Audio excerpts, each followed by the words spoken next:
네, 지방선거는 공직선거 가운데 투표율이 가장 낮다고 하죠.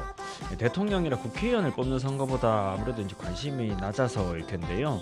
그러나 군수와 군의원 및 도의원, 도지사, 교육감은 이 대통령이나 국회의원보다 우리의 삶에 밀접한 영향을 줍니다. 이들은 이제 우리 가까이 있기 때문에 우리의 삶을 덜 잘 이해하고 변화를 요구하거나 또 실현하기도 쉽습니다. 누굴 뽑을 것인지 이미 마음을 정한 분들도 있을 테고 아직 고민 중이신 분들도 있을 겁니다. 누굴 선택하든지 남은 선거운동 기간 치열하게 검증하고 고민하는 시간을 가져보면 좋겠습니다. 고민의 시간과 깊이만큼 우리의 삶은 나아질 거라 믿습니다. 5월 24일 옥천 이웃 소식과 과학상상 시작합니다.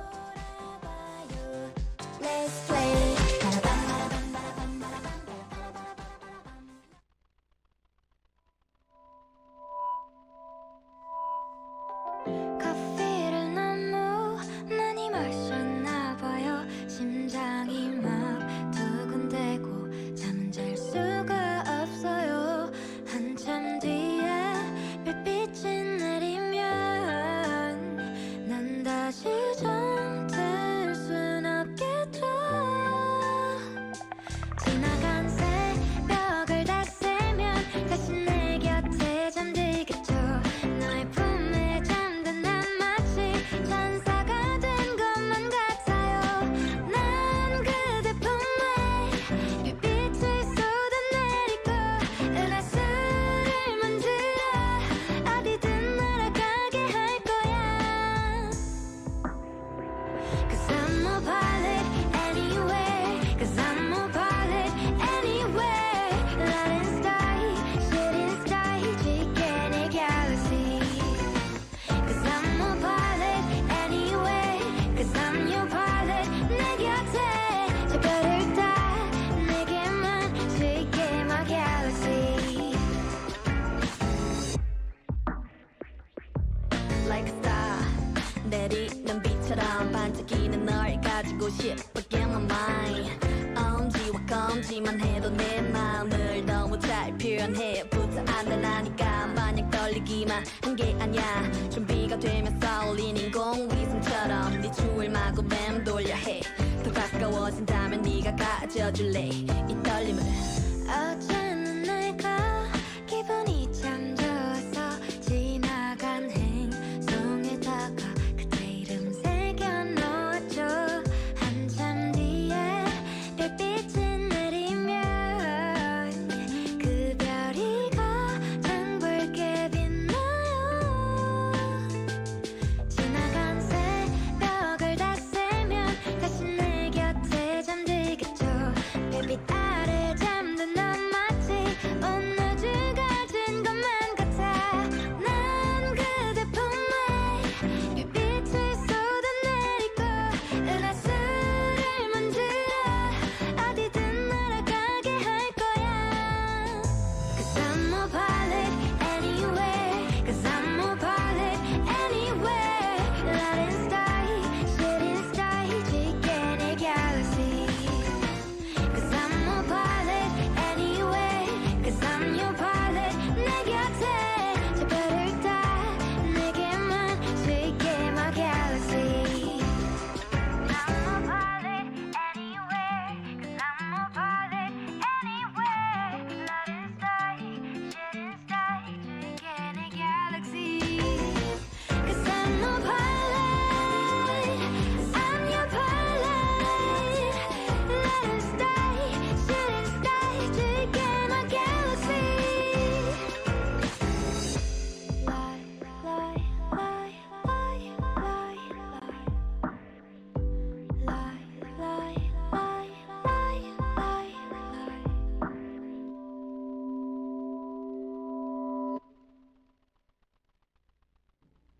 lie. 네, 5월 24일 옥천 이웃 소식과 과학상상 시작하겠습니다.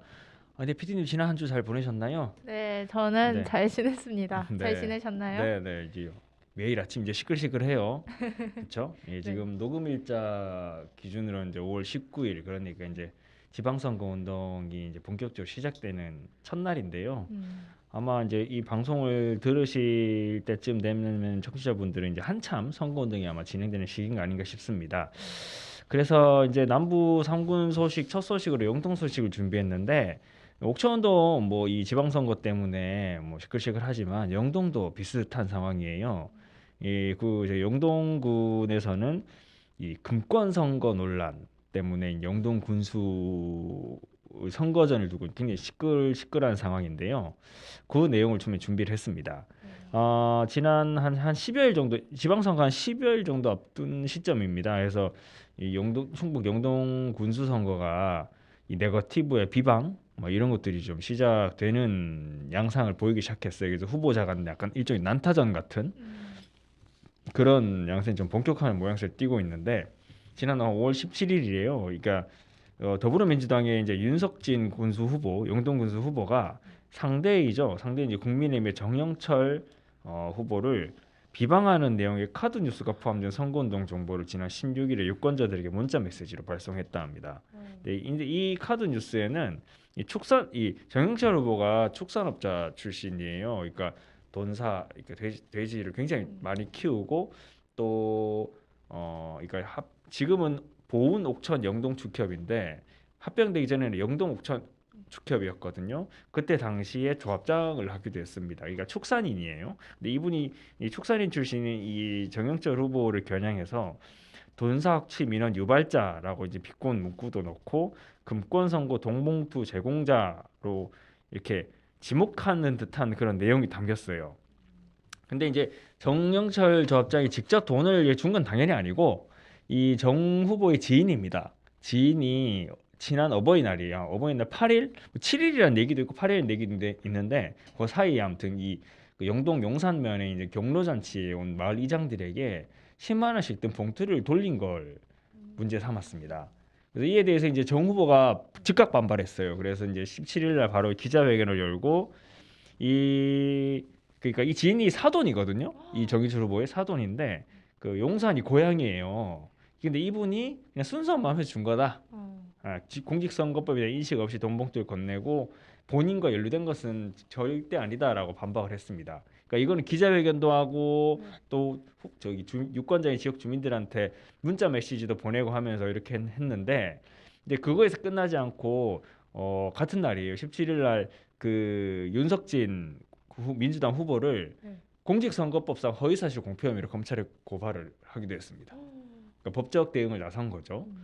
그래서 그러면서 이제 이 정영철 후보는 이제 윤 후보가 본인을 금권 선거 주범으로 오인하도록 유도하는 문자를 국민들에게 배포했다라는 거예요. 그러니까 왜냐하면 아까 앞서서 카드 뉴스에서 금권 선거 돈봉투라는 라는 말이 들어가 있으니까 마치 정영철 후보가 준 것처럼 그렇게 오인하도록 유도했다라는 거 이거는 허위 사실이다. 허위 사실 공표다라고 해서 그 문제를 삼아 그럼 이제 선거를 네거티브로 몰아가고 있다라고 이제 지적을 한 겁니다. 그래서 자기는 절대 이제 그런 부분들이 아니기 때문에 지금 굉장히 지금 그 선거니까 민감한 상황이잖아요. 지난번 KBS에서 발표한 그 여론조사에서도 그 이쪽 약간 앞서는 것으로 이제 나왔는데 그렇다 하더라도 뭐 크게 차이가 나는 게 아니에요. 그러다 보니까 굉장히 이 접전 양상을 보이고 있는데 그렇기 때문에 이런 문제들이 사실 큰 타격을 받을 수도 있는 거고 그래서 적극적으로 법적으로 대응하고 기자회견 열고 그렇게 한 거죠. 그래서 뭐 아마 당장 수사가 들어가진 않을 거예요. 이게 선거에 영향을 미치기 때문에 검찰에서 바로 수사를 들어가진 않고 지방선거 끝나면 아마 수사가 들어갈 것으로 예상이 됩니다. 네, 그리고 다음 소식은 또 두 번째 영동 소식은요. 그 영동 와인 유명하다고 지난번에도 말씀드린 적이 있었던 것 같아요. 그렇죠? 맞아요. 지난주에도 비앙카가 마신 그렇죠. 그 와인도 소개했고 그리고 그 이제 대통령 취임식 때 공식 만찬주로 들어간 뭐였죠? 제 이름이? 샤토였나? 네, 잘 샤토 미소? 네, 그 와인이었던 것 같은데 그 와인이 유명한데 이 와인은 원래 외국 저희 서양에서 왔잖아요. 네. 그러니까 그쪽에서 많이 수입해서 우리도 오. 수입해서 먹고 있는데 역으로 이 영동 와인을 수출을 오. 할 수 있는 그런 길이 열렸다고 합니다. 네. 이 계명대 무역 전문가 양성사업단하고 협약을 체결했는데 해외 바이어 발굴 등을 추진한다고 하고요. 어떻게 하냐면은 그래서 이제 와인의 해외 시장 개척을 한다고 해요. 그러니까 17일 같은 날이에요. 그 앞에서 말씀드렸던 날과 5월 17일 이 영동 와인 연구회하고 계명대학교 지역 특화 청년 무역 전문가 양성사업단이 같이 업무 협약을 체결했는데 이 협약 내용에 그 사업단에 있는 학생들이 영동 와인 연구회 소속 농가 13곳을 대상으로 해서 이뭐 국내외 전시회 상담 지원이나 해외 바이어 발굴이나 또 뭐 통역이나 번역을 지원하는 뭐 이런 게 협약의 골자거든요. 네. 이 과정에서 학생들은 무역 실무 전반을 경험할 수 있는 그런 걸 할 수 있게 되고 농민들은 수출 중대면 해외 시장 개척을 한번 해볼 수 있는 기회로 그렇게 좀 삼을 것으로 보입니다. 이 영동 와인 연구회는 사실 이번이 그 해외 시장 개척은 처음이 아니에요. 이전에도 계속 그 품질 향상이랑 소비자 소통을 위해서 그 해외 시장 개척을 적극 모색해 왔는데 근데 와인을 외국 사람들 입장에서 와인하면 생각나는 데가 사실 유럽 쪽이거든요. 뭐, 맞아요. 뭐 프랑스나 음. 저 어디 있죠? 터키도 유명하죠. 네. 예, 그리고 또 어디가 유명한가요? 이탈리아? 이탈리아, 그렇죠. 네. 뭐 그런 나라들, 뭐 미국도 와인을 꽤 만들고요. 네. 근데 한국 한국 와인이 이게 잘 와닿지가 않죠. 그러다 보니까 쉽지가 않았어요. 예, 그러다 보니까 아직까지 영동 와인이 수출된 사례는 없는데 네. 군은 혹시 영동군은 이제 올해 첫 수출을 목표로 그 하고 사업을 이제 진행하겠다 이렇게 밝히고 있습니다. 네.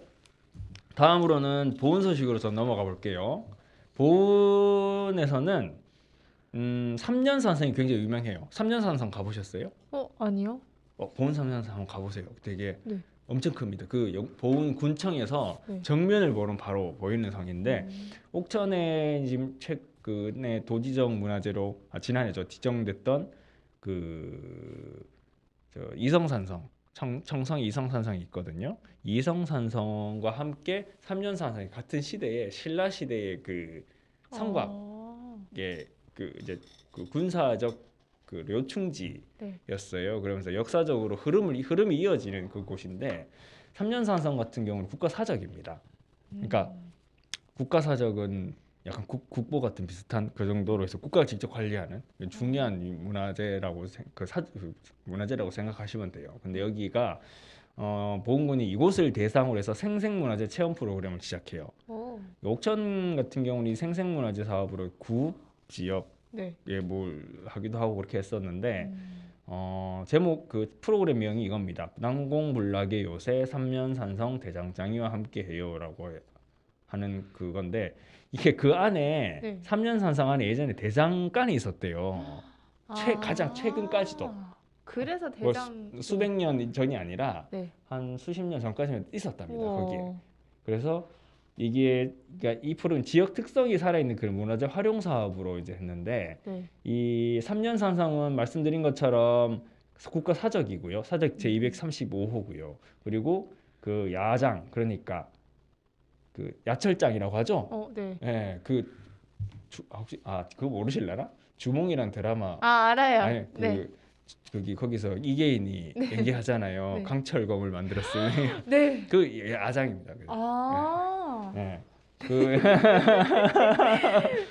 근데 여기는 이제 무기도 만들었겠죠. 네. 예전에 무기도 만들었겠지만은 최근에는 무기보다 농기구들을 이제 많이 만들었는데 이게 무형문화재로 돼 있어요. 네. 무형문화재로 지정이 돼 있습니다. 이 야장이라는 게. 네. 그래서 이런 것들에 대한 이해 증진을 위해 만들어졌어요. 그래서 일단 3년산성에 대해서 말씀을 드리면 뭐 앞서도 잠깐 말씀드렸듯이 우리나라를 대표하는 신라시대 석축산성, 그러니까 돌산성, 네. 돌로 쌓은 일반적으로 우리가 알고 있는 그 산성입니다. 네.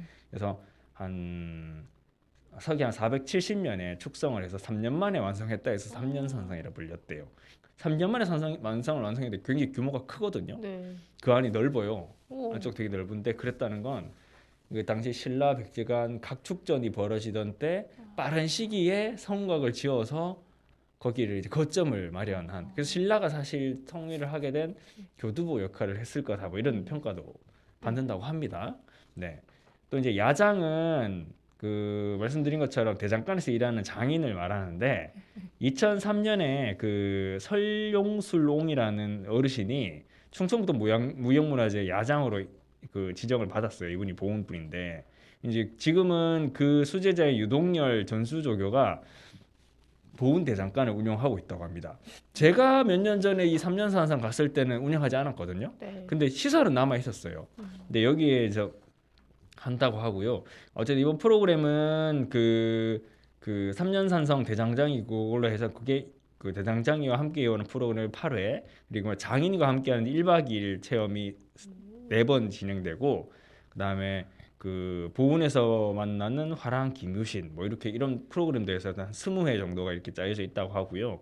뭐 여러 가지 이 체험 프로그램도 진행이 되어 있는데 이게 보훈 국민만을 대상으로 하는 건 아니에요. 물론 보훈 국민들이 이제 위주로 하겠지만은 옥천에서도 관심 있으면 찾아가 보셔도 됩니다. 얼마든지 참석하실 수 있으니까 네.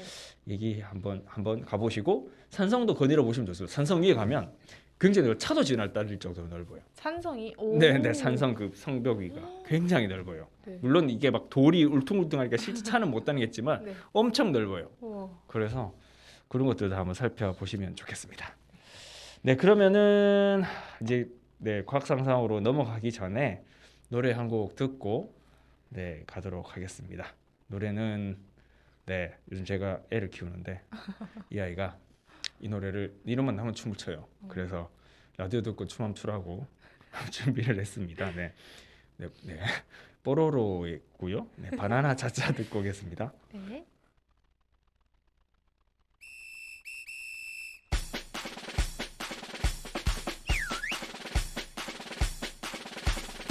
바나나 차차 바나나 차차 다 같이 랄랄랄랄라 차차 바나나 차차 바나나 차차 다 같이 랄랄랄랄라 후 함께 엄마 바나나나 예 진짜 많아 엄마도 차차 아빠 바나나나 예 사주세요 아빠도 차차 기르면 기기 자라 차차차 먹으면 힘이 으라 차차차 할머니도 할아버지도 모두 모여라 바나나 차차 바나나 차차 다 같이 랄랄랄랄라 차차 바나나 차차 바나나 차차 다 같이 랄랄랄랄라 후 맛있다고요 노랑노랑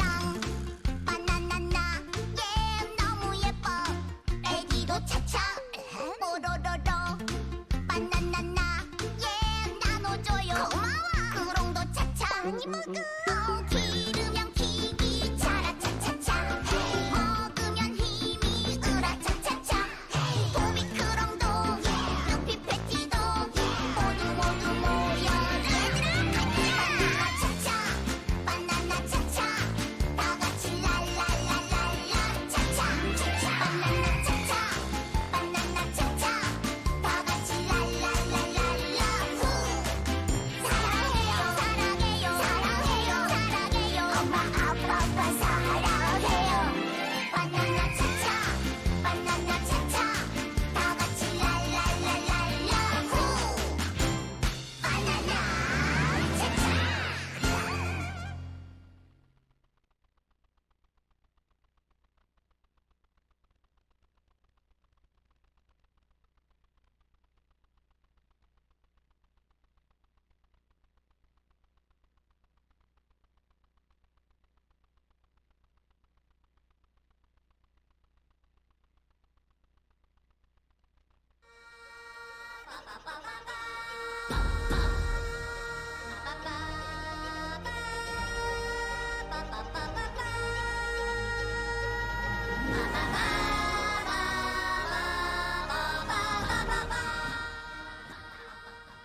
네, 과학상상 시작하겠습니다. 이번에 주제는 바로 감정입니다. 네. 자, PD님, 좀 앞서 좀 이 앞에서는 아무래도 이 뉴스를 좀 정리해서 보도하다 보니까 좀 딱딱했는데 네. 네, 과학 상상에서는 PD님도 같이 말씀하실 부분이 많을 것 같아요. 네. 자, 감정이라는 거, 네. 뭐 감정은 뭘까요? 감정은 그러게요. 생각은 해본 적은 없지만 저는 그거는 얘기해주고 싶은 게 저는 되게 감정적이에요. 네, 자, 네. 감정적이란 표현이 자, PD님은 어떻게 생각하십니까? 감정적이다. 옛날에는 좀 네. 약간 감정적이야라는 얘기를 들었을 때 네, 절 욕하는 건 줄 알았어요. 네, 네, 나 욕하나? 네, 라는. 맞아요. 근데 그쵸. 요새는 그냥 네, 감정 표현이 좀 풍요롭다, 다채롭다 이 생각을 하고 있습니다. 네. 그러면 굉장히 생각을 이제 그쵸. 바꿨습니다. 좀 더 그 확장을 한 네. 것으로 저도 이제 느껴지는데 여전히 사회적으로 보면 네. 그 첫 번째 말씀하셨던 음. 감정에 대한 평가 그런 것 같아요. 약간 부정적인 네. 경우가 많죠, 그렇죠? 그리고 그 이성적인 건 네. 긍정적이라고 어. 평가를 합니다. 반면에, 맞아요. 네. 저는 이성적이라는 얘기를 듣는데, 오. 네, 그게 또 칭찬으로 들렸어요. 네. 근데 제가 사실 요거 준비하면서 느낀 거는 이성이든 감성이든 둘 다 좋고 나쁘고 없다. 예, 각각의 장단이 있는 거고 의미가 있구나라는 걸 알았고요. 그리고 이성과 감성을 반드시 둘로 나눌 수도 없다라는 것도 우리가 한번 알아보려고 합니다. 네. 네, 근데 제가 이 정도 설명을 하면은 아마 눈치가 빠른 청취자분들은 좀 파악을 하셨을 수도 있는데 오늘 하고자 하는 얘기는 그겁니다. 감정은 부정적인 게 아니다. 오. 결론부터 얘기하면 네. 그렇습니다. 자, 근데 감정은 보통 부정적이라고 많이 얘기를 하는데 그렇다면 만약 부정적이라고 칩시다. 그러면 부정적이라 우리는 왜 감정에 좌우되는 걸까요? 감정이란 게 우리 마음의 기전이잖아요. 네. 그게 왜 좌우되는 것일까요? 그러게요. 네. 진짜 생각을 한 네, 번도 네. 해본 적이 없어요. 우리는 네. 진화의 산물이라고 하잖아요. 네. 그러니까 긴장을 하면 손에 땀이 나는 거 흔히 알고 있듯이 손이 땀이 나는 게 나무에 오르거나 뭐 했을 때 손에 뭐 잡았을 때 잘 안 떨어지게 이 도구나 뭐 잡아서 잘 안 떨어지게 하기 위해서 손에 땀이 난다고 하거든요. 네. 그게 지금까지 남아 있는 겁니다. 아. 네, 그런 것처럼 근데 감정적 어떤 상황에서 내 감정이 이게 요동을 치거나 변화가 생길 때는 그건 그 나름의 이유가 있지 않나라는 것에서 출발을 했어요. 사실 이 연구하시는 분들이.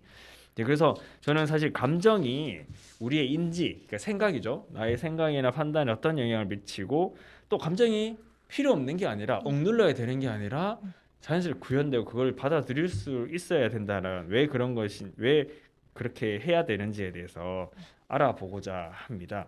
예, 관련 내용은 제가 그 이상하라는 그 서울에 있는 뇌인지학자의 글인데요. 이 사람이 그 감정은 이성의 반대가 아니다라는 이분의 글을 기초로 했음을 미리 밝혀드립니다. 자, 사례를 하나 볼게요. 유튜브를 봤는데 자, 카페에서 잘못 주문한 음료가 나왔어요. 근데 이때 이게 카페 그 유튜브 내용이 그겁니다. 네. 세대별로 대응하는 방식이 달랐다. 오. 이거예요. 네. 자, 70년대생 X세대들이에요. 네. X세대들은 당당히 지적을 해요. 당당히 지적하면서 이건 내 권리니까 당연히 권리죠. 바꿔달라라고 얘기합니다. 거기에 더 뭐 그러지도 않아요.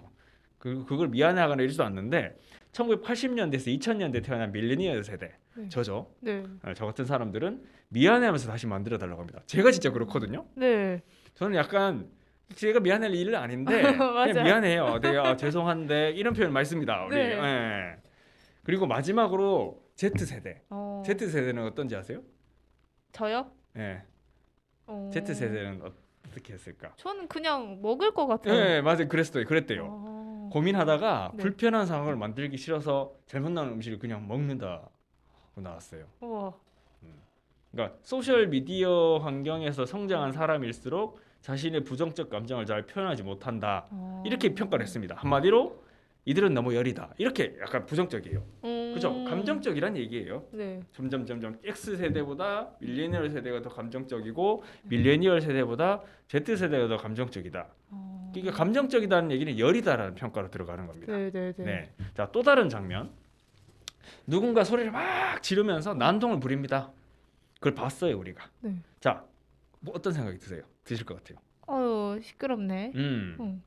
본능이 이성을 통제하지 못하고 이성이 본능을 통제하지 못하고 폭주한다. 자기 통제한 능력이 부족해. 오. 이렇게 얘기를 하죠. 네. 예. 전후 과정을 모르고 모르기 우리는 전후 과정을 몰라요. 네. 근데 그렇게 평가해요. 음. 왜 그럴까요?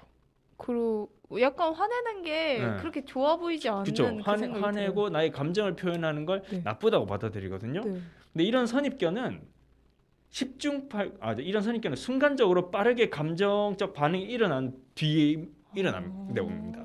이거는 내 이성이 아무리 그 이성적으로 그 사람을 판다고 한다고 하더라도 순간적으로 내 감정이 먼저 나오는 거예요. 그건 감정 영역입니다. 네, 네. 여기서 우리가 정확히 봐야 될 부분은 소리 지르면서 고래고래 난동을 치는 사람하면서 저 사람 뭐 하는 거야. 그리고 저기 저기 본인 이성도 제가 통제 못하고 저 사람 참 뭐좀 그러네. 이거는 감정의 영역이라는 거예요. 이성 영역이 아니에요. 순간적으로 그게 먼저 나옵니다. 이성이라면 생각해보세요. 이성이라면 네. 저 사람이 왜 그런지 이걸 파악하는 게 먼저죠. 저 사람의 감정적이라고 평가하는 나도 감정적이다. 그렇죠. 네. 자, 여기서는 그렇습니다. 그러니까 이런 관점은 감정은 이성과의 대척점에 있다라고 하는데 네. 이런 직관이 오류를 범하는 사례예요. 만약 그분이 그럴 수 있어요. 어느 날 갑자기 내가 자기 가족이나 소중한 사람 사고로 잃었다. 눈앞에서 잃었다. 뭐 이런 그럴 수 있잖아요. 그게 근데 그 정보가 정보를 내가 이제 받는다면 과연 그 사람을 보고 이성이 감정을 참 통제 못하네 이렇게 볼까요? 아니요. 그렇죠. 네. 그러니까 그거는 우리는 고래고래 소리를 지르는 사람을 보고 앞뒤 제일 쳐다보고 저 사람 감정적인 문제가 있네라고 얘기하는 것도 감정적인 판단이다라는 점입니다. 자, 우리는 사실 이제 이 두 가지 사례에서 알 수 있는 게 우리가 감정이라는 것에 얼마나 협소하고 편협하게 바라보느냐라는 걸 좀 알 수 있다고 생각을 해요. 그러니까 첫 번째는 말씀드린 것처럼 이제 부정적 감정을 표현하는 것이 좋지 않는 것이다 판단, 이게 사회적으로 뿌리 내리고 있다는 걸 보여주는 거고요. 두 번째 사례에서는 감정적 행동을 하는 것에 대해 우리가 흔히 부정적 평가를 한다라는 걸 보여주는 겁니다. 우리는 일단 부정적으로 판단해요. 네. 자, 우리는 늘 긍정적인 감정만 가지고 살아갈 수가 없어요. 네. 그렇죠? 네. 또한 감정은 이성과 독립해 있지도 않고 감정이 비합리적인 것도 아니거든요.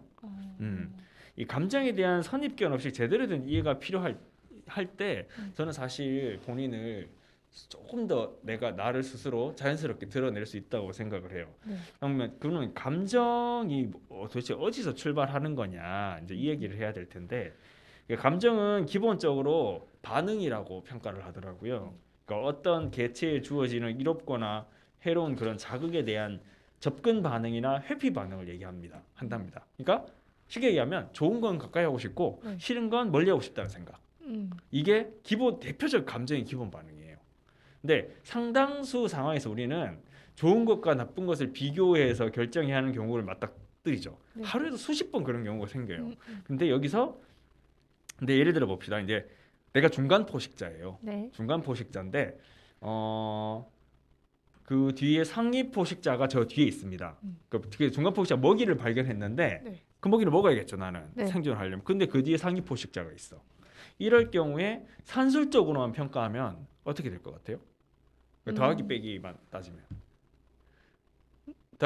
따지면 가까이 있는 먹이, 멀리 있는 적. 그럼 먹어요. 네, 그렇죠. 먹이를. 산술적으로만 따지면 그럴 거예요. 근데 우리는 보통 그런 경우에 먹이에 대한 욕구가 포식자에 대한 두려움보다 작습니다. 그런 경우에.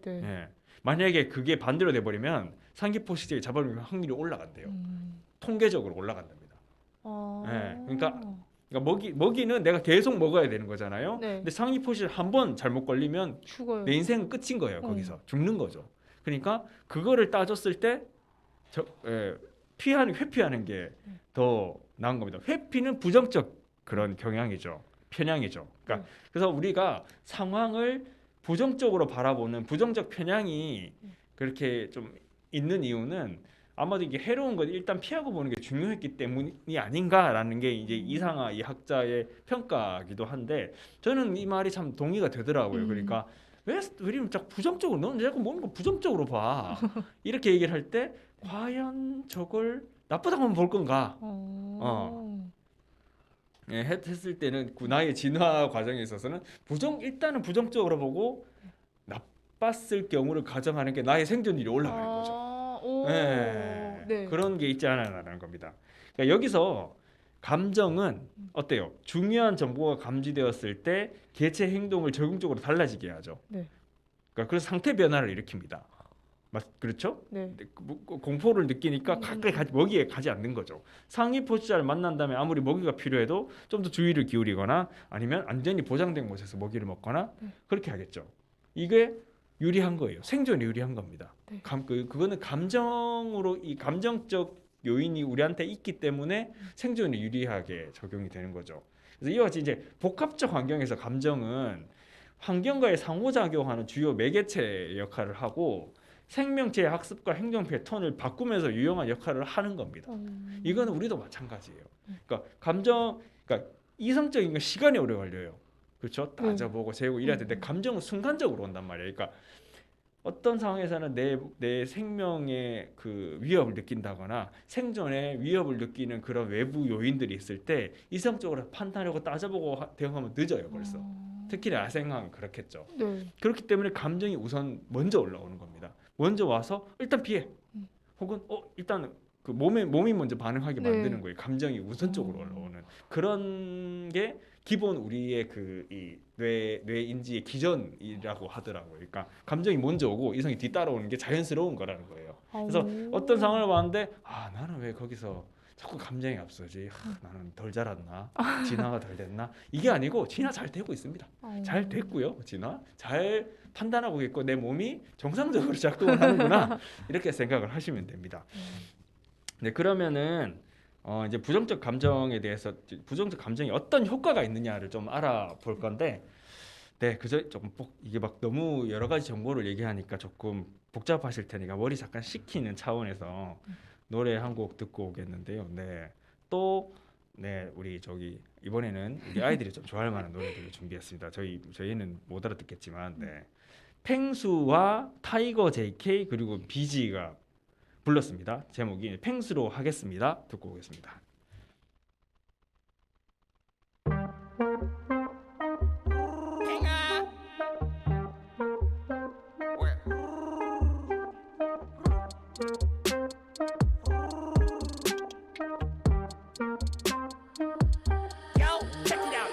바닷속을 날아 일본으로 가자.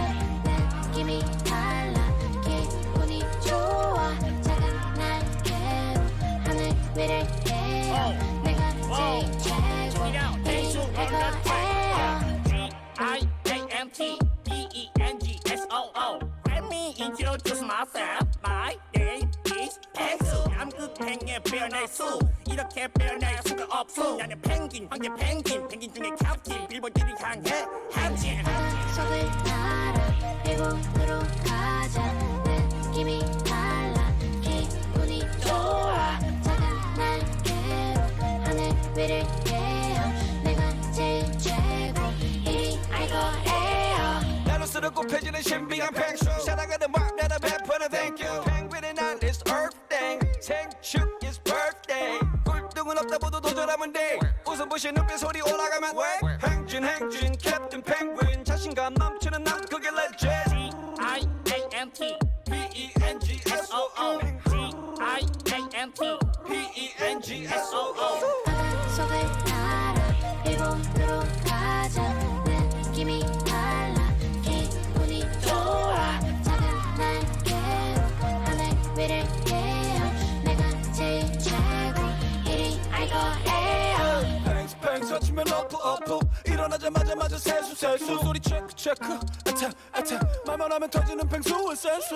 하고 싶은 이유들은 세고 일단 저질러 보는 거야 뚝뚝뚝해. 럴수 it when I can do it then you can do it. G-I-A-M-T B-E-N-G-S-O-O. G-I-A-M-T B-E-N-G-S-O-O.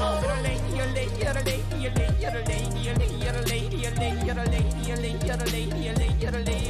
yo. You're a lady, you're a lady, you're a lady, you're a lady, you're a lady, you're a lady, you're a lady, you're a lady, you're a lady, you're a lady, you're a lady, you're a lady, you're a lady, you're a lady, yo. Yeah. Shout out to EBS. Huh.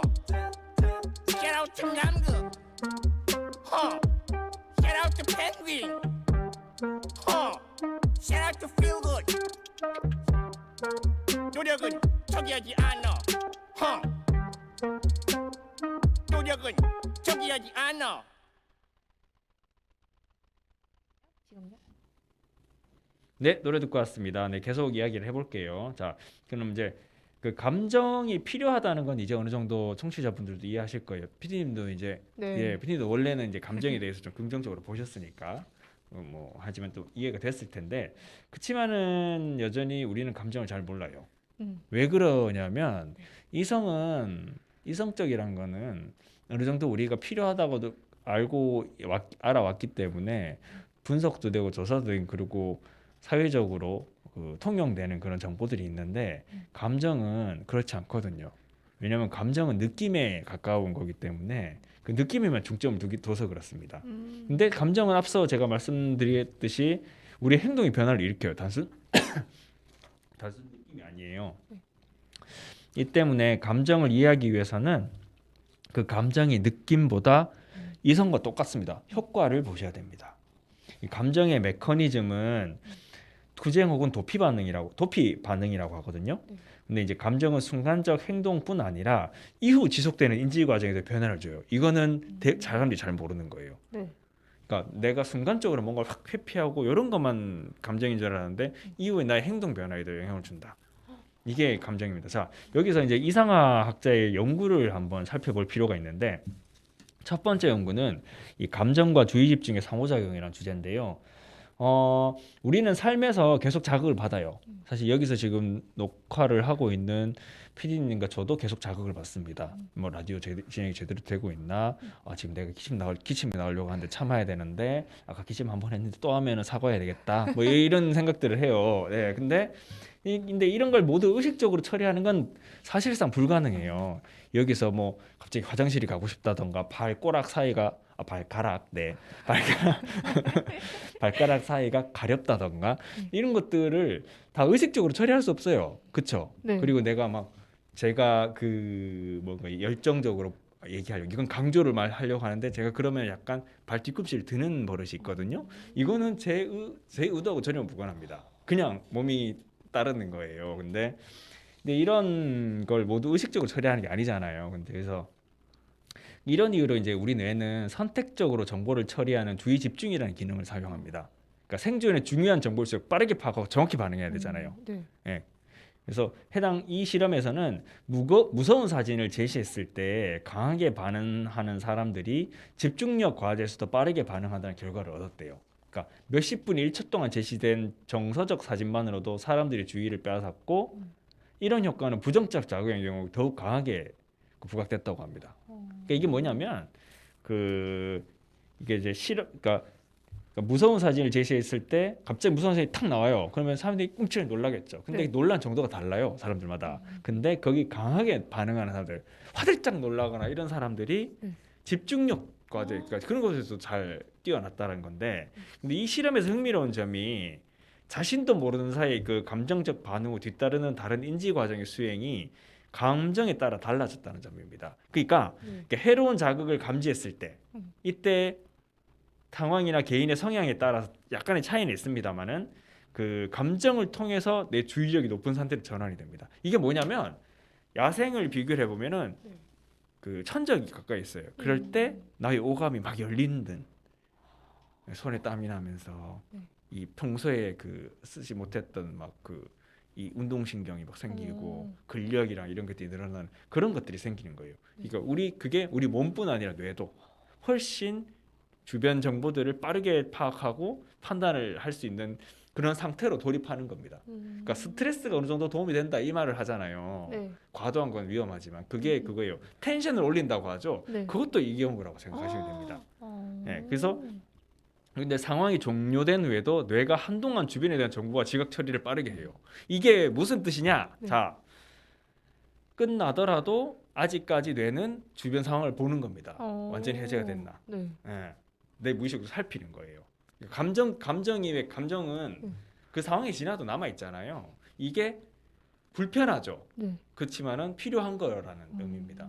나의 생존에 도움이 된다는 얘기고, 그런 어떤 그 스트레스를 받거나 내 일을 할 때라던가 이럴 때 그 집중력을 올려주고, 그리고 문제가 생겼거나 어떤 갈등 관계를 겪었을 때 내 그걸 잘 헤쳐나갈 수 있도록 도움을 주는 힘을 주는 거예요. 감정이라는 게. 저는 이거 들으면서 그 네. 생각났어요. 귀신의 집, 네. 뭔가 놀이공원 갔을 때 네, 귀신의 네. 집 갈 때 옛날에 처음 갔을 때는 막 소리도 지르고 엄청 빨리 나왔어요. 너무 네, 무서워서. 네, 네. 근데 이제 그 같이 간 사람들이 왜 이렇게 소리를 지르냐. 좀 음. 침착하게 가라 해서 그 다음부터는 엄청 음. 침착하지 않은 척 소리를 죽이고서는 오히려 시야가 더 네. 확장이 된 맞아요. 그 느낌을 그래? 엄청 받았어요. 아, 경험을 해보셨군요. 네. 네, 맞습니다. 그래서 요게 그 밤에 네. 밤길을 걸어갈 때 혼자 네. 주변에 바스락거리는 소리도 잘 들리죠. 네네네네. 네, 그게 밤이 조용한 것도 있지만 네. 내 귀가 더 열리는 거예요. 더 주의를 집중을 하는 거고.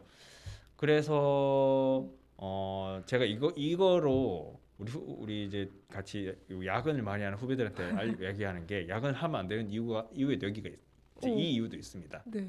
텐션이 빨리 안 떨어져요. 야근을 하게 되면 계속 유지가 되죠. 네. 그러면은 피로감도 높아지는 이유가, 이제 들어가 쉬면 돼요. 쉬면 되는데 텐션이 그냥 내가 일 끝난다 해서 바로 줄어드는 게 아니거든요. 그러니까 감정에 통해서 이 주의력이 높은 상태 전환이 바로 해제되는 게 아닙니다. 그러니까 피곤한 거예요. 집에 가서 잠도 제대로 안 오고, 그 야근 많이 하는 분들은 불면증에 시달리고 이렇잖아요. 그게 다 거기서 오는 겁니다. 결국에 감정이 문제예요. 재밌지 않아요? 네, 신기해요. 우리는 어떻게 보면 그 감정이랑 굉장히 중요한, 그게 나의 생존에 유리한 그런 기전이지만 그것으로 인한 부작용들도 있는 거죠. 근데 우리는 너무 부작용에만 초점을 맞추다 보니까 감정을 안 좋게 이렇게 보는 겁니다. 그래서 야근하지 마시고요. 적정한 휴식과 수면이 필요한 이유를 우리가 여기서 다시 한번 확인할 수 있다. 이렇게 보시면 될 것 같습니다. 네, 그러면은 이제 그 또 다른 그런 연구에 대해서도 한번 살펴볼 건데, 그 전에 노래 노래 한 곡 듣고 가시죠. 무슨 노래 들을까요? 임창정의 나는 트로트가 싫어요입니다. 아, 예, 좋습니다. 저도 트로트를 그렇게 좋아하지 않는데 저희 부모님이 그래서 저랑 노래 듣는 거 별로 안 좋아해요. 두 분은 임영웅 씨를 엄청 좋아하시거든요. 네. 한번 듣고 오겠습니다.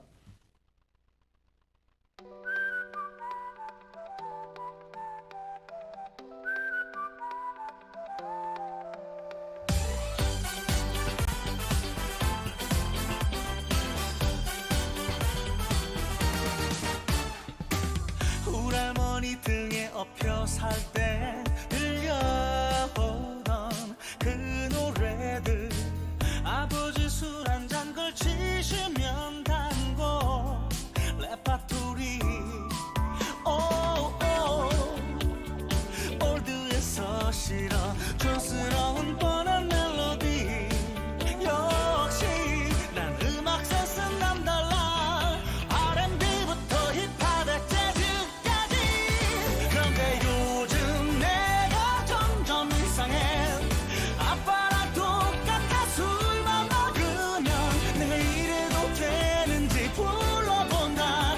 사랑은 얄미운 날인가 봐.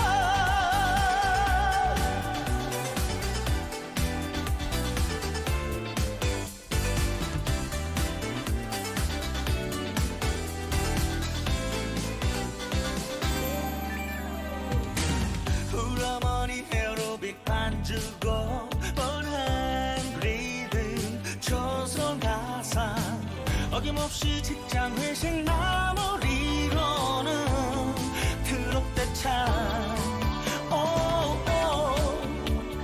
지겨워서 싫어. 요즘 여기저기서 난리. 트롯 너는 내 스타일 아냐. 나는 팝송과 샹송과 최신가요. 그런데 요즘 내가 점점 이상해. 길 가다 흐르는 찰진 멜로디.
네. 네, 계속 이야기 진행하겠습니다. 네, 두 번째 이상하의 뇌인지학자의 연구인데 기억 전략이라는 연구를 살펴볼게요. 이 기억 전략이라는 거는 사람이 스트레스를 받으면 그러니까 해마 그러니까 뇌 안에 이제 해마라는 네. 게 있잖아요. 그 해마의 인지 매핑 기반 전략. 그러니까 인지는 한자고 매핑은 영어입니다. 네, 좀 어려운 얘기인데 이게 그러니까 하여튼 뒤에 설명을 할게요. 이 인지 매핑 기반 전략에서 강화 학습 기반 전략으로 바뀐다 주장을 해요. 무슨 말인지 잘 모르겠죠? 네. 뭐 하여튼 뒤에 설명하니까 그렇다는 것만 알아두시면 됩니다. 그래서 이게 인간뿐 아니라 동물도 마찬가지라고 합니다. 자, 그러면은 이제 이 말 이해하려면 이 두 가지 뇌의 네트워크를 이해해야 되는데 뇌의 활동 방식이에요. 먼저 이 해마의 인지 매핑 기반 전략, 그러니까 해마의 기억 시스템을 말하는 건데 우리 뇌에서 이제 뇌의 해마에서 우리 뇌의 이제 해마에서 비롯되고요. 환경 중심적 관점에서 기억을 형성하고, 그러니까 과정이 아닌 목표에 따라 행동을 하도록 유도하는 도가 알려져 있습니다. 이 해마라는 게. 그러니까 매핑 기반 전략이 이 시스템에서 이루어지는데, 그러니까 주변 환경에 네. 따라서 움직이는 거고 어떤 과정은 별 그게 아니에요. 목표를 위해서 그걸 이제 추구해 가는 그런 전략이에요. 그래서 해마가 다친 분들이 네. 그런 걸 못 해요. 뭔가 계획을 세우고 일을 추진하고 이러는 거. 목표가 없어. 목표는 잡는데 목표에서 가르지를 못합니다. 네. 그런 약간 질환을 앓는데 하여튼 그렇고요. 그다음에 이 강화학습 기반 전략은 그러니까 기저핵 기억 시스템이라고 설명을 하면 되는데 이게 인공지능 분야에서 많이 사용되는 거예요. 그런 강화학습 시스템, 그러니까 어떤 단서와 결과에 대한 보상에 따라서 자기 중심적 관점에서 행동이 학습되고 자동화되는 걸 말하는 거거든요. 반복 학습 있죠? 네. 예, 그 개념이라고 생각하시면 돼요. 자, 좀 그래도 어려운데 네. 쉽게 이야기하면은 우리가 스트레스를 받으면 환경 중심적 관점에서 자기 중심적 관점으로 바뀐다는 거예요. 근데 이게 순간적인 판단으로 자신을 보호하는 데 유용하다고 합니다. 그러니까 환경 중심적 관점은 주변 환경을 보는 건데 자기 중심적 관점은 나만 보는 거거든요. 나의 보호, 나의 생존, 나의 우선, 이게 우선순위가 바뀌는 거예요. 그러면서 순간적인 판단으로 자신을 보호한다는 거고, 이 적응의 측면에서는 인지 매핑 같은 경우는 그러니까 이성입니다. 이성적인 판단에 도움이 되는 게 탐구하고 뭔가 새로운 사실을 알게 되고 어떤 목표를 추구하고 이런 데 굉장히 용이를 하고, 그래서 새로운 해답을 찾을 수 있는 장점이 있어요. 근데 학습된 행동은 미리 준비된 겁니다. AI 같은 경우는 그렇죠. 반복 학습을 통해서 그게 됐을 때 바로 움직이는 거잖아요. 이거는 그 자기 중심적 관점, 그러니까 이거는 그 학습된 행동은 빠른 실행이 가능하고 확실한 결과를 가져올 수 있어요. 네. 그렇기 때문에 더 유리한 학습 전략이 수 있다는 겁니다. 자, 그런 겁니다. 자, 봅시다. 자, 제가 여기서 나 저기에 걸어가면 바나나가 있어요. 네. 바나나를 먹을 수 있어. 배가 고파. 바나나를 먹으러 가야지. 이거는 해마 기억 시스템입니다. 바나나를 가기 위해서 내가 가는 거예요. 걸어가는 거. 근데 중간에 갑자기 옆에 못 본 개가 갑자기 멍 짖었어. 그럼 어떻게 할까요, 보통? 피해요. 이렇게 피하죠. 네. 이게 기저핵 기억 시스템입니다. 멍 하면 개야. 네. 개는 물어. 그러면 일단 그쪽은 다리를 들고 몸을 피하는 게 나의 생존 유리해. 네. 이렇게 생각하고 움직이는 거 아니잖아요. 네. 네. 그래서 사람이 평소에는 이렇게 그러니까 해마 기억 시스템으로 해서 우리가 움직이고 지금 이렇게 얘기를 하듯 하지만 그 얘기를 하고 활동하고 이런 굉장히 고차원적인 활동들을 하잖아요. 네. 사고하고 이런 것들을 하지만 뭔가 갑자기 순간적인 위험이 갑자기 닥쳤을 때는 그런 생각할 겨를이 없죠. 네. 우리가 뭐 본능적으로 피한다 이렇게 하는데 본능이 아니고 그건 미리 학습된 겁니다, 우리한테. 네. 미리 학습된 걸 행동하는 거예요. 미리 학습된 걸 해! 이러면 바로 몸이 그때는 뇌가 자 행동에서 우선순위가 있는 거죠. 자 내가 팔을 이렇게 뻗어, 자 눈을 뜨고 있어. 이거는 나의 의지입니다, 그렇죠? 네. 근데 손이 훅 들어오면 눈이 깜빡해지죠. 네. 요거는 그거는 이게 빠른 실행 아까 말씀드린 학습된 기억 전략이에요. 눈 뭐가 가까이 오면 눈이 다쳐. 그러니까 눈을 감아야 돼. 네. 요거 요런 거 차이입니다. 요거는 학습의 문제예요. 네. 그래서 그런 차이가 있다라는 거예요. 그래서 이 스트레스와 이게 인지 전략, 그러니까 스트레스를 받으면 그게 바뀐다라는 거예요. 그 반복되는 그런 나의 그 미리 학습된 그런 전략으로 내가 바뀐다는 건데 네. 요것도 아까 야근을 약간 경험을 해보세요. 자, 야근하면 어떻습니까? 피곤해요. 피곤하죠. 반복된 걸 굉장히 많이 합니다. 아. 그 아마 그 똑같은 걸 예를 들어서 지금 뭐 우리는 보통 여기서 뭐 영상 편집 이런 거 많이 하는데 그거를 만드는 게 낮에 했을 때 밤에 했을 때 결과물이 차이가 날 거예요. 되게 패턴화돼 있을 겁니다. 그런 경향이 더 짙어져요. 그래서 업무에도 별로 도움이 안 된다. 그러니까 야근은 하지 말자 라는 얘기를 또 하면서 계속 얘기를 진행하겠습니다. 네, 그래서 이게 이 스트레스와 인지 전략 전환 뇌가 모두가 바뀌는 거죠, 쉽게 얘기하면. 근데 이거는 선천적인 측면도 있는데 발달 시기에 부모나 사회적 환경이 주는 영향이 매우 크다 그래요. 그러니까 어렸을 때 지속적으로 학대를 받거나 스트레스를 받은 아이는 생명에는 지장이 없다 하더라도 인지 기능과 신체 건강에 문제가 발생한답니다.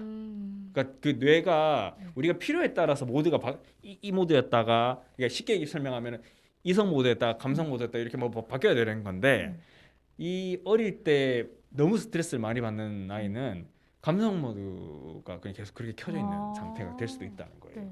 네, 그리고 또 이게 그렇다고 해서 뭐 온실속 화초처럼 아이를 키우라는 얘기는 전혀 아니고요. 감당할 수 있는 스트레스 기준이 낮아지고 이게 계속 학대를 지속적으로 받게 되면 그리고 범위가 좁아져서 사회 적응이 힘들어질 수가 있어요. 그래서 문제가 발생하는 겁니다. 그래서 즉 부정적 감정과 긍정적 감정의 조화로운 경험이 정서 발달에 도움이 된다라는 얘기고요. 시간이 얼마 남지 않은 것 같아서 얼마나 남았나요? 저희 한 3분 정도 남았습니다. 네, 충분할 것 같습니다. 그럼 이제 결론을 내리 보겠습니다. 이제 감정은 단순히 이성과 상반되고 우리가 지배해야 되고 억눌러야 될 원초적 본능이라 보는 건 지나친 단순화라고 할 수 있어요. 감정은 상당히 복잡한 인지 과정이라는 점을 아는 게 중요하고요. 여러 뇌 부위가 상호작용할 뿐 아니라 감정은 학습, 인지 발달과 복잡하게 얽혀 있습니다. 그러니까 나의 본능, 단순 본능이 아니라는 거예요. 이 감정 연구의 대가라는 이 조지프 르두라는 사람은 인간이 느끼는 감정을 동물이 똑같이 느낄 것이라 넘겨지는 건 큰 실수라고 경고하게 됐어요. 작년에 이 사람이 내한을 해서 서울대학교에서 그 세미나를 했는데 거기서 얘기를 했다는데 인간이 느끼는 감정이란 의식과 밀접한 관계가 있고 이 관계가 본질적으로 우리가 이야기하는 감정의 실체를 다르게 만든다 주장을 했습니다. 그러니까 또 혹은 또 다른 사람은 감정을 의식의 부수 현상이다 이렇게 보는 경우도 있는데 의식을 일종의 이제 시뮬레이션 플랫폼, 그러니까 뭔가 이렇게 짜고 계획하는 그런 틀이라고 본다면 이야기가 달라지죠. 우리는 이제 의식이라는 플랫폼 덕분에 현재 상황을 묘사하고 앞으로 이어서 일어날 일이나 사람들의 행동 또는 결과의 좋고 나쁨을 예측할 수 있는 거잖아요. 내가 선물을 줬을 때 사람이 좋아할 거야. 아니면 내가 화를 낼 때 사람도 화를 내거나 당황해할 거야. 이런 것들을 예측하는 게 그런 그것도 감정의 영역에 있는 겁니다. 이런 관점에서 이제 잠시 감정이란 시뮬레이션에서 사용되는 정신적 표상이다. 뭐 이렇게 얘기할 수 있는데 만약에 이 논리를 인정한다면은 우리가 직접 경험하지 않아도 인지 과정을 통해서 타인의 관점에서 자신의 감정 행동을 평가할 수 있고 우리의 감정을 재해석해서 변화시킬 수 있다는 겁니다. 이거는 굉장히 어려운 건데 내가 이렇게 말하면 상대방이 상처를 받을 거라는 걸 내가 아는 거예요. 그걸 아는 과정이에요. 그 과정을 통해서 우리가 사회가 안정화된다는 거예요. 내 감정, 그러니까 앞서 말씀드린 거는 젊은 사람들은 감정을 억누른다, 뭐 이렇게 다 하잖아요. 그리고 나의 무조건 감정을 억누르야 하는데 감정을 억누르는 것과는 다른 거예요. 이건 내가 상대방을 이해하고 상대방의 감정을 읽어서 내 감정을 변화시키는 거. 이게 저는 사실 이게 진정한 그 소통이고 그 공존이고 이 상호관계의 그 방향이라고 보거든요. 저는 사실 요즘에 우리 사회 보면은 너무 좋은 것만 추구하는 쪽으로 기우는 것 같아요. 그러니까 안 좋게 얘기하고 지적하고 바꿀 것들은 서로 얘기하면서 바꿔낼 수가 있는 거거든요. 근데 지적하는 건 나쁘다고 생각하는 경향이 굉장히 짙은 것 같습니다. 근데 그건 표현의 방식에 문제가 있고 그건 기성세대에도 문제가 있는 거예요. 감정적으로 상처를 주는 경우가 있으니까. 근데 감정적으로 상처를 주는 건 나빠요. 그렇지만은 잘못된 걸 바꾸도록 얘기하고 유도하는 건 다른 문제고, 그거는 상대방의 감정을 읽어가면서 충분히 할 수 있다라는 걸 저는 여기서 이제 봐야 된다고 생각을 합니다. 그래서 저는 어쨌든 뭐 긍정적 감정은 좋은 거고 부정적 감정은 나쁘다는 이분법적 기준만 벗어나면은 우리의 인식이 훨씬 확장될 수 있다고 생각하고, 오늘 어쨌든 이거의 결론은 야근은 나쁘다. 네, 그리고 상대방을 지적하는 게 반드시 기분 나쁘게 하는 방법만 있는 게 아니다. 상대방 마음을 읽어서 그 얘기를 하면서 변화를 유도할 수 있는 긍정적인 방법도 얼마든지 있을 수 있다라는 것들 그거만 아시면 뭐 충분할 것 같습니다. 네, 시간이 다 됐죠. 네, 아무튼 긴 시간 함께해 주셔서 감사드리고요. 저는 다음 주에 다음 주는 우리 해양특위정보원의 이제 특별 게스트로 오시는데 과장님께서 또 다른 해양특위정보원 관련된 이야기를 가지고 찾아뵙도록 하겠습니다. 고맙습니다.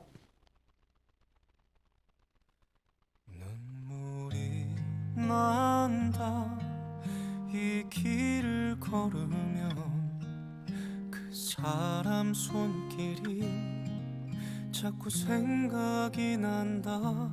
붙잡지 못하고 가슴만 떨었지. 내 아름답던 사람아, 사랑이란 게 참 쓰린 거더라. 잡으려 할수록 더 멀어지더라. 이별이란 게 참 쉬운 거더라. 내 잊지 못할 사람아, 사랑아 왜 도망가. 수줍은 아이처럼 행여놓아 버릴까봐 꼭 움켜쥐지만 그리움이 쫓아 사랑은 늘 도망가. 잠시 쉬어가면 좋을 텐데.